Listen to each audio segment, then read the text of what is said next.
Présidente, ministre, collègues, Monsieur le Premier ministre, comment pourrions-nous vous faire confiance alors que vous faites confiance à Emmanuel Macron? Ce jour est historique. Pour la première fois en Ve République, un gouvernement tombe à la suite d'un vote de confiance. Mais qu'on ne s'y trompe pas, ce n'est pas seulement vous, mais votre politique et le monde qu'elle défend qui doivent être défaits. Car, Monsieur le Premier ministre, vous n'êtes qu'un visage du sursis que le président a souhaité accorder à sa politique, le dernier visage d'une politique illégitime et obstinée. Incapable de susciter la moindre adhésion dans le pays, vous vous enferrez dans une succession de chantages mensongers. Il y a 2 ans, M. Attal menaçait la réforme des retraites ou la faillite. L'année dernière, c'était le budget ou la panne des cartes vitales. À présent, l'austérité ou la mise sous tutelle du FMI. Monsieur le Premier ministre, vous ne laisserez derrière vous que le risque d'une crise financière à force d'en agiter le spectre sur toutes les télévisions du pays. Pour vous, le futur n'existe pas car vous sentez bien que vous appartenez au passé. Impopulaire, minoritaire, détesté, le macronisme ne gouverne plus que par la peur. Vous étiez pourtant si sûr de vous. Jamais un pouvoir ne s'était donné autant de mal pour passer en force sa politique. 49.3 en série, combine constitutionnelle, brutale répression des mouvements sociaux, piétinement de l'opposition, dissolution du Parlement, déni du résultat des élections, reconduite des perdants au gouvernement. Tant d'efforts pour gouverner seul contre tous et vous voilà à déplorer un déficit que vous avez vous-même creusé. Votre numéro de prophète de pacotille n'amuse plus personne. Notre groupe parlementaire se félicite de n'avoir jamais adhéré à un seul de vos budgets qui nous ont conduits dans le mur. Nous ne partageons pas votre diagnostic et encore moins vos remèdes. Les spéculations hasardeuses du Mozart de la finance nous ont coûté 1000 milliards de dettes supplémentaires. Alors que les besoins en santé, en éducation, en services publics, en investissement dans la bifurcation écologique ont explosé, vous avez privé la puissance publique de recettes précieuses. Vous avez appauvri l'État et affaibli les services publics. Vous avez baissé l'impôt sur les sociétés, supprimé progressivement les impôts de production, supprimé l'impôt de solidarité sur la fortune, mis à sac le financement de la sécurité sociale et arrosé les transnationales de plus de 200 milliards d'aides publiques chaque année sans aucune contrepartie. Les drogués à la dépense publique portent un nom, le MEDEF, et vous gouvernez à ses côtés. Depuis 8 ans, vous avez fait du capitalisme financier le plus grand assisté de la République. Les 500 plus grands détenteurs de patrimoine de ce pays vous remercient. Ils ont doublé leur fortune en 8 ans. Et vous promettez les larmes et la sueur à tout le reste du pays. Quelle indignité! Hausse historique des défaillances des petites et moyennes entreprises. Fermeture d'usines, taux de chômage à la hausse, avalisation d'un accord humiliant avec les États-Unis, la fable des gestionnaires raisonnables autoproclamés a assez duré. Vous voilà à demander aux salariés de travailler 2 jours fériés gratuitement. Supprimer 2 jours fériés pour voler 4 milliards d'euros aux travailleurs, soit l'équivalent du montant de l'impôt de solidarité sur la fortune que vous avez supprimé. Voler 2 ans de vie avec la retraite à 64 ans ne vous a pas suffi. Il fallait, pour gaver ceux qui avaient déjà tout, priver ceux qui n'avaient rien, de la tranquillité même de ce rien. Vous resterez dans l'histoire, comme cette oligarchie rapace qui ne supporte pas que les gens puissent profiter des petits bonheurs de la vie, consacrer du temps à soi, aux siens, aux autres, jardiner, pouvoir aller au restaurant ou en week-end, admirer la mer ou un ciel étoilé. Oui, aujourd'hui est un jour de soulagement pour des millions de Français.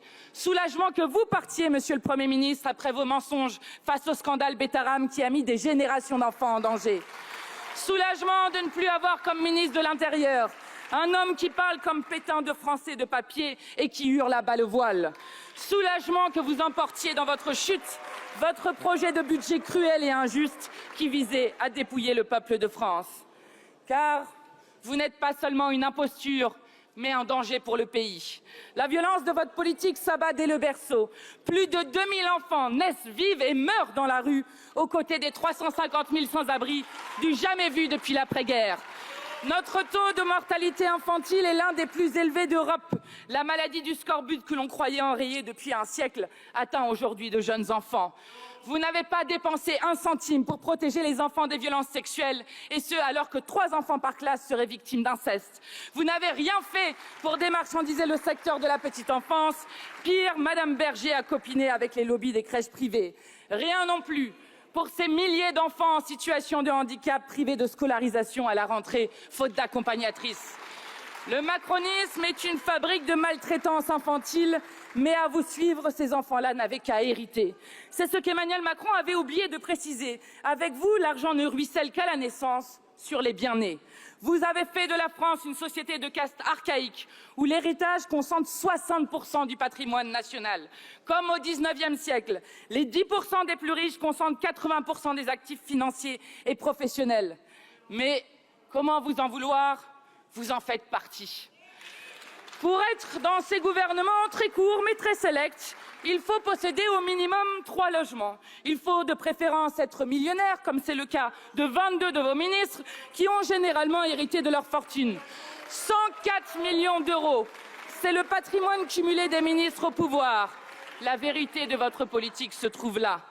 Mais vous n'êtes pas les seuls. L'extrême droite, votre assurance vie, apprend beaucoup de vous. La Le Penny, qui a refusé par 8 fois de voter la censure de votre gouvernement et qui a empêché la discussion de la destitution d'Emmanuel Macron, la Le Penny pactise désormais avec les grands patrons. Elle promet que son programme raciste maintiendra les fondamentaux d'Emmanuel Macron. Voilà que se dessine la ligne de partage dans les grands choix qu'auront à trancher notre pays. Celui que nous proposons est connu. Diplomatie non alignée au service de la paix. Relance de l'économie par la consommation populaire, justice fiscale, nouveaux droits, investissement dans la bifurcation et l'adaptation écologique, passage à la 6e République pour mettre un terme au pouvoir d'un seul au détriment de tous. En face du macronisme à l'extrême droite, tous s'accordent sur la destruction des conquêtes sociales, les politiques climaticides, le statu quo sur la 5e République, le tout sécuritaire et le consensus islamophobe. L'alliance entre Macronie et Le Penny contre le progrès social humain a trouvé sa synthèse au ministère de l'Intérieur. En 1 an, Bruno Retailleau aura trouvé plus de temps pour tweeter sur chaque député insoumis que pour réagir au meurtre par l'extrême droite d'Aboubacar Cissé, de Hichem Miraoui ou de Jamel Benjabala. Gesticulation introuvable quand il s'agit d'un défilé de néo-nazis, de l'agression par les fascistes du compagnon d'un député, d'une chasse aux personnes noires en Creuse ou encore des 70 féminicides perpétrés sous son mandat. La ruine que vous avez produite n'est pas uniquement économique, elle est aussi morale. À l'international, la voix de la France ne porte plus.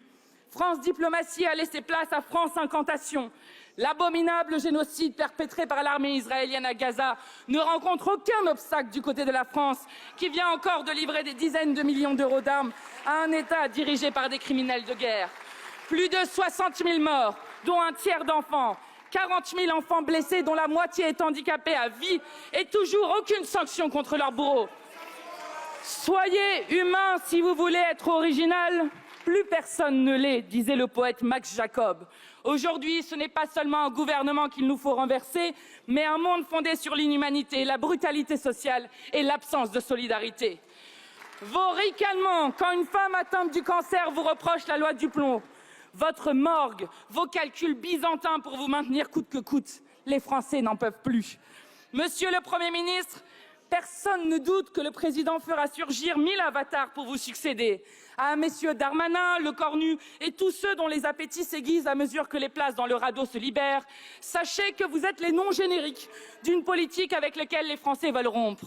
D'ailleurs, les génériques sont généralement moins chers que les originaux. Quant à vous, vous ne valez plus rien. Nous alertons solennellement. Tous ceux qui tenteront de sauver le soldat Macron tomberont avec lui. Les insoumis ne se vendront jamais pour une place dans des ministères. Monsieur le Premier ministre, vos passages en force ne passent plus. Ils atteignent leur apogée néocoloniale à l'encontre de nos concitoyens d'outre-mer. Le grand nombre s'est mis en mouvement. Rien ne l'arrêtera, ni le GIGN ou le RAID déployé en Guadeloupe, ni la CRS 8 envoyée en Martinique, ni encore l'armée en Kanaki, Nouvelle-Calédonie. Saccager les conditions de vie de ceux qui souffrent sans qu'ils opposent une résistance, c'est fini. Vous avez raison d'avoir peur. Le dégoût suscité par votre politique s'est donné rendez-vous le 10 septembre. Ce jour agit comme un formidable encouragement à l'action. Le mouvement aura obtenu une victoire avant même son commencement, la chute de votre gouvernement et la défaite de votre budget. À présent, il ne reste plus beaucoup d'options aux forcenés de l'Élysée. Le président ne souhaite pas changer de politique, alors il nous faudra changer de président. Ne lui en déplaise, en cette rentrée, la souveraineté populaire revient à la mode, le dégagisme aussi. Partez aujourd'hui, Monsieur Bayrou. Emmanuel Macron vous suit de près. Le peuple s'impatiente. Il a tout un monde à inventer. Je vous remercie, Madame la Présidente Panot.